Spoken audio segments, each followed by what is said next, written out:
Одговор на градоначалникот на општина Кочани Николчо Илиев на обвинувањата на кандидатот за пратеник на ВМРО ДПМН Миле Левков поврзани со транспарентот со политичка содржина.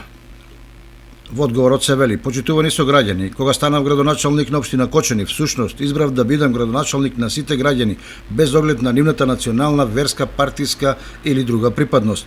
Очигледно партиските функционери не се научени да ги гледаат работите неутрално, граѓански, човечки. Затоа пред да мислат, обвинуваат и јавно осудуваат. Таков е случајот со обвинувањето кон мене во врска со транспарентот со политичка содржина. Кандидатот за пратеник на ВМРО ДПМН Миле Левков ме осуди дека сум вмешан во изработката на транспарентот, бидејќи сум имал дома 50 метри платно, непромислено и недолично за еден кандидат за пратеник. Како градоначалник, стопанственик и како човек, јавно ги осудувам сите недолични однесувања во пресрет на изборите без оглед од каде доаѓаат. Повикувам на достоинствено однесување за време на предстојната кампања. Ги повикувам политичките субјекти да не ја злоупотребуваат инфраструктурата и да не го уништуваат јавното добро, да го задржиме дигнитетот и да се однесуваме човечки и коректно. Од кандидатот за пратеник на ВМРО ДПМН барам веднаш да се извини за изнесеното обвинување.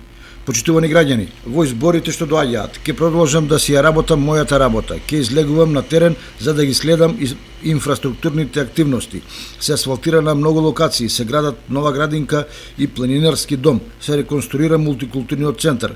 Ќе ги следам сите започнати проекти, тоа не затоа што доаѓаат избори, туку затоа што Кочани продолжува да се гради. Ќе лобирам за нови проекти за Кочани, ќе работам се што е во законски дозволените рамки, настрана од политиката, во интерес на сите граѓани, без оглед на партиската припадност, националност, пол или вера.